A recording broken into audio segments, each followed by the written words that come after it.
Good day, everyone, and especially to our instructor, Ms. Claudine Pacienti. My name is Bibilin Villamas from BSED 2B, and I am here today to share my insights and my learnings about the report of Group 1 titled The Philippines in 19th Century in Rizal's Context. When the Group 1 started the report, there were questions that awakened us, and those are: why we need to know about the life and works of Rizal. What are the reasons why we need to discuss the life and works of Rizal? What happened during 19th century in Rizal's context? And why there is a Republic Act 1425? If I was an elementary student, my answer would be like this. It is because Dr. Jose Rizal is our national hero. That would be a safest and simplest answer. And now that I have obscure, extensive informations and ideas about it, I would answer that there is a deep meaning and reason why we need to discuss and learn about the life and works of Rizal. According to Republic Act 1425, Section 2, it shall be obligatory in all schools, colleges, and universities to keep in their libraries an adequate number of copies of the original and unexpurgated editions of the Noli Me Tangere and El Filibusterismo, as well as of Rizal's other works and biography. The said unexpurgated editions of the Noli Me Tangere and El Filibusterismo, or their translations in English, as well as other writings of Rizal, shall be included in the list of approved books for required reading in all public or private schools, colleges, and universities. As a student, it is important for me to study and learn more about the life and works of Rizal.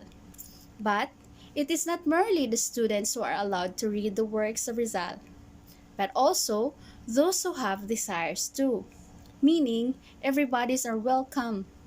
They are allowed to learn and read the life and works of Rizal. Those who want to learn and read the life and works of Rizal, meaning all the walks of life, and it should be translated, that's according to Republic Act 1425, Section 3. And I quote, "The Board of National Education shall cause the translation of the Noli Me Tangere and El Filibusterismo, as well as other writings of Jose Rizal into English, Tagalog, and the principal Philippine dialects.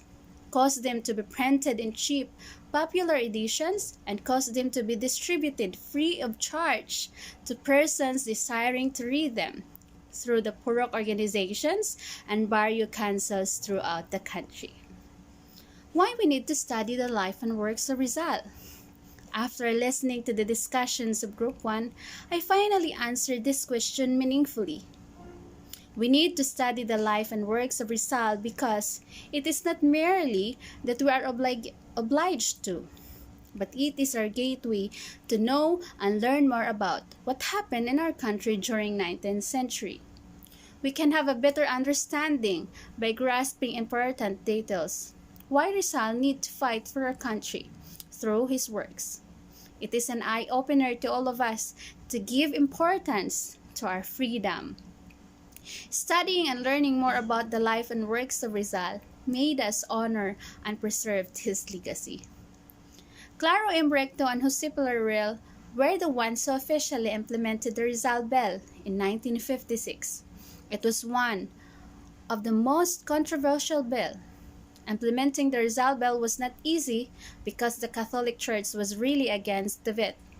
The different issues were raised because of the anti-clerical themes of Noli Me Tangere and El Filibusterismo. The Catholic churches, the Congregation of the Mission, the Knight of Columbus were aggressively against. But after the trial and rebuttal, on June 12, 1956, Rizal Bell was approved and became Republic Act 1425 or Rizal Law.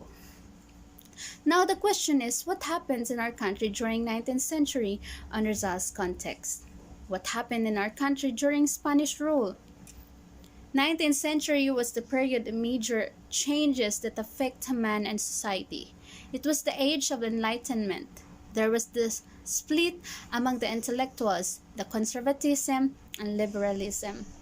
During the Spanish colonial period, the political structure was divided into two branches, the executive branch and the judicial branch. I have learned that during those times, Spanish were very abusive on their position. Mostly Filipinos were called Indios or slaves. The justice and human rights were not given fairly.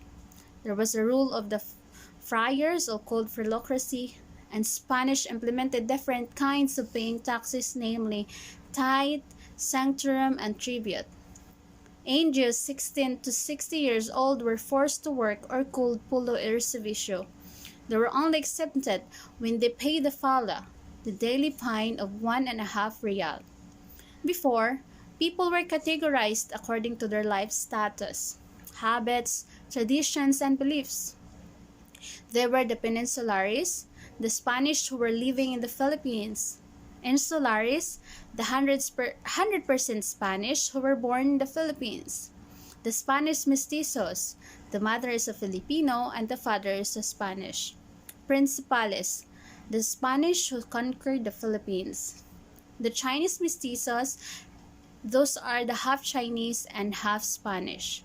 And we have the Chinese before, Chinese who came from China, who did trading as well in the Philippines. And lastly, the Indios, who are called the slaves. During 19th century, Filipinos were unfortunate victims of the unjust rules and colonial power of Spanish.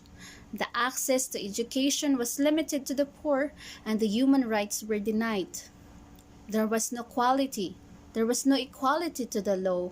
The justice were only for the rich people, and the racial discrimination was very rampant. Rizal witnessed all of these Spanish wrongdoings, and he wrote all of these experiences in his novels No Limitangere and El Filibusterismo. And that's what we are going to talk about for my next video. I hope that you have learned more, and I hope that you have grasped about my insights on the report of my Group 1. Thank you so much, and God bless us all.